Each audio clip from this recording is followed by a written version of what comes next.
hormigas del desierto asoman desde las profundidades y se lanzan a los arenales.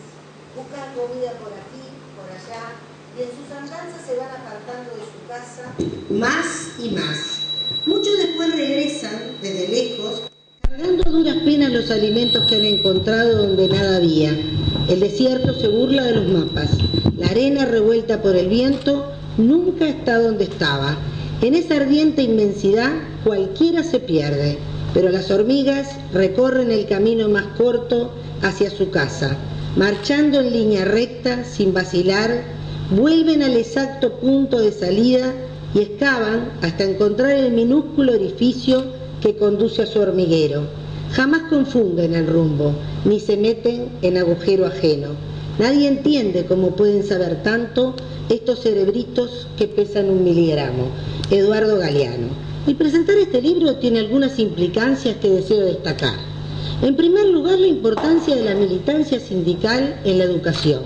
No es casualidad que este grupo de 25 docentes hayan realizado esta investigación en el marco del Departamento de Investigación Educativa de la revista Quehacer Educativo, que es uno de los hitos fundamentales en avances pedagógico-didácticos que realiza la FUNTEP, y que dichos docentes provengan de todo el país.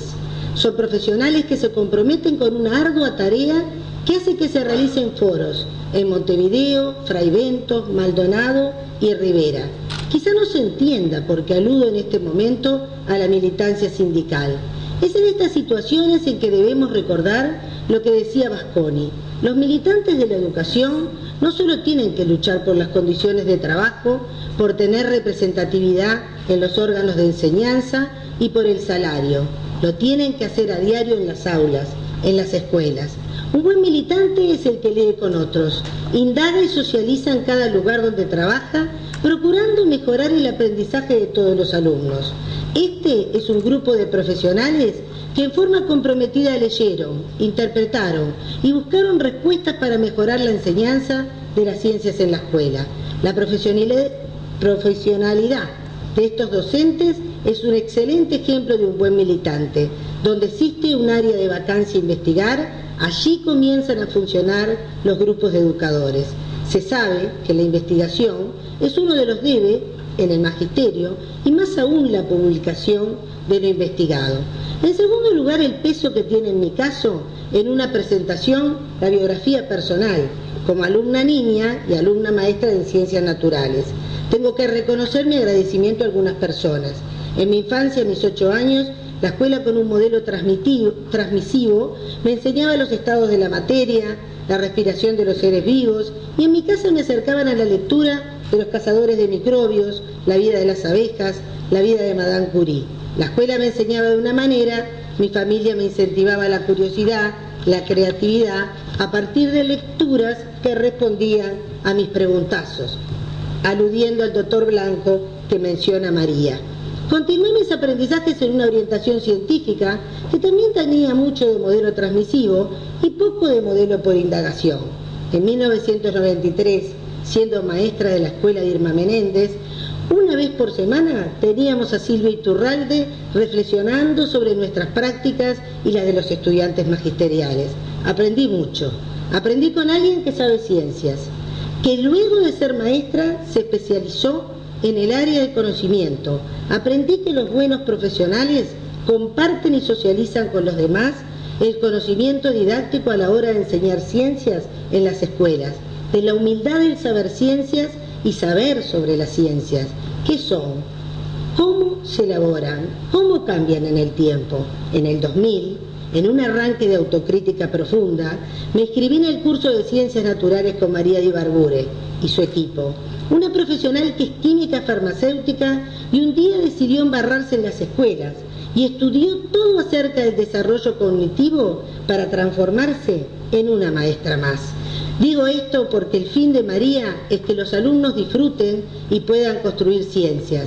Es de destacar que María es generosa con sus saberes disciplinares y didácticos, pero también lo fueron quienes hace 20 años confiaron plenamente en ella.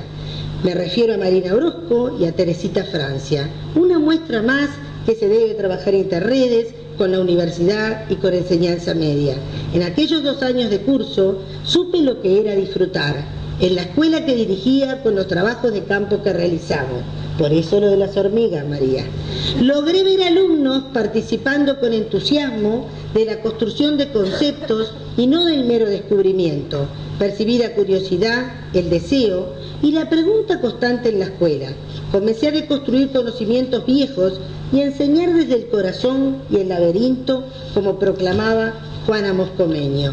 Observé niños que luego de los talleres y frente a la grabación y desgrabación de sus dichos, argumentaban que eso no era lo que habían querido decir.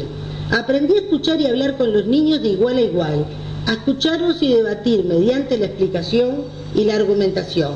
Jacques Rancière dice que no hay verdadera educación si no hay pensatividad. Y esto no es más que la afirmación que debemos promover, la capacidad de ver lo que se ve y saber qué pensar y qué hacer con ello. Entonces tengo que agradecer las pistas para pensar en las ciencias que me dieron mis padres, Silvia, María y Agustina Duris.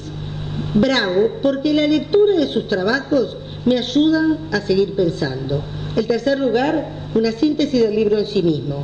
En un artículo La ciencia avanzada y sus objetos rezagados, Rancière explica que por mucho tiempo la filosofía trató de explicar la racionalidad en las prácticas científicas. En la actualidad, se pretende decir que su función es echar luz sobre los problemas de la vida cotidiana.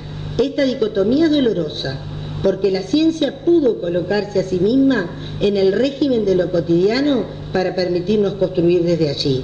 En el programa escolar 2008 se puso el énfasis en el conocimiento de las ciencias de la naturaleza, las diferentes disciplinas, astronomía, geología, biología, química y física.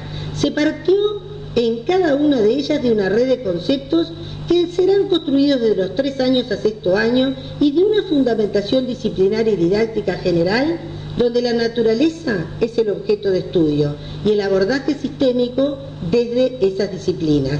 El texto curricular tomó la naturaleza como objeto de conocimiento para conocer y entender la realidad y sacudirla con preguntas, generando a partir de ellas dudas y más dudas que hagan repreguntarse. Este libro indaga e investiga en la naturaleza de la ciencia y en sus formas de presentarla y en la mirada crítica que tenemos que hacer los maestros. Se plantea la relación entre la ciencia y la ciencia que se enseña en la escuela. El punto de partida es lo que saben los niños acerca de algunos ejes estructurantes, lo que creen saber, y desde allí enseñarles a pensar críticamente. Si miramos el esquema de la página 24 del libro en cuestión, encontramos que con el programa 2008 avanzamos en las disciplinas y las palabras clave, en el cuerpo de conocimientos y las categorías conceptuales. A partir de investigaciones como estas, empezamos a ahondar en el territorio epistemológico, en la sintaxis y en las formas de explicar, argumentar, leer y decir ciencia. Vale explicar que en oportunidad de realizar reuniones con la Comisión de Ciencias de la Naturaleza en el marco de la propuesta de un nuevo programa, en alguna oportunidad se habló de la naturaleza de las ciencias, pero no se supo cómo abordarla. Este libro, El quehacer de la ciencia del científico al aula escolar, permite encontrar pistas para entender la importancia que todos sepamos la naturaleza de la ciencia y pone ejemplos como nivel 5 años, contenido el movimiento aparente del Sol. ¿Quién lo investiga en la ciencia? El astrónomo. ¿Cómo lo hace? Observación, medición, predicción. ¿Dónde? Fuera del observatorio astronómico. Esta nueva mirada al programa muestra cuál es la verdadera intención. El progreso se produce cuando alguien mira con ojos nuevos. El libro en sí hace que volvamos a reflexionar sobre estos avances en la historia de las ciencias, en las metaciencias a partir de lecturas, visionados y según Arduris Bravo e Izquierdo Aymerich, en el uso de la historia de la ciencia como ambientación, el uso del mecanismo cognitivo y discursivo de la analogía y el uso reflexivo de procedimientos científicos de naturaleza cognitivo-lingüística influenciados por los desarrollos actuales de aprender a hablar y escribir ciencias. La publicación de estas investigaciones y su difusión masiva a todo el país a través del quehacer educativo revolucionará a los colectivos docentes que, apoyados por sus directores e inspectores, pensarán prácticas que apunten a indagar en el pensamiento científico de los niños de la misma manera que movilizó la investigación de Jordan de Becky hace 30 años. Al cerrar esta presentación, tiene mucho que ver con lo que pregonan estos 25 docentes al indagar con esta consigna: dibuja una persona que hace investigación científica tal como te la imaginas en un día de trabajo. 1945, Princeton, los ojos más tristes del mundo. Albert Einstein se siente como si su propia mano hubiera apretado el botón. Él no lo hizo, no hizo la bomba atómica, pero la bomba atómica no hubiera sido posible sin sus descubrimientos.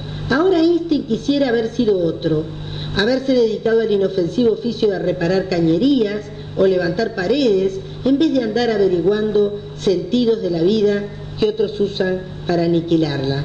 Cuando era niño, un profesor le dijo: nunca llegarás a nada. Papando moscas con cara de estar en la luna, él se preguntaba cómo sería la luz vista por alguien que pudiera cabalgar un rayo. Cuando se hizo hombre, encontró la respuesta, que resultó ser la teoría de la relatividad.